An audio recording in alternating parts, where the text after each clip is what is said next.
Right, as you can see, I've made a new top for the lid. The old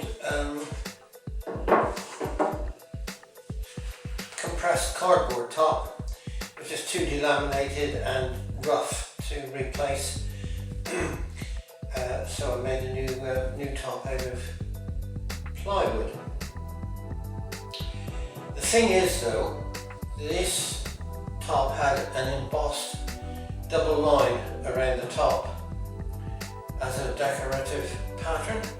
I'm going to try and reproduce this on the new top. As it's flat, I'm going to have to put some raised pieces on there to produce the lining.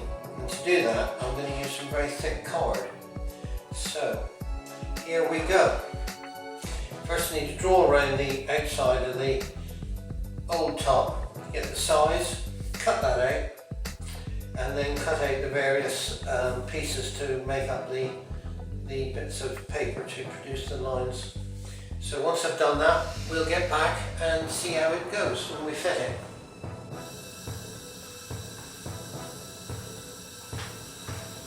Well, there we go, all complete and finished.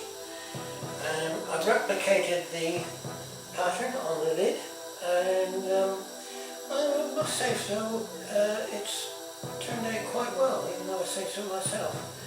So the glue just needs to really set hard now, PVA, and then I'll sand down the rough bits with some very fine sandpaper, do the edges so they blend in, and then we're all ready to cover it with the new background.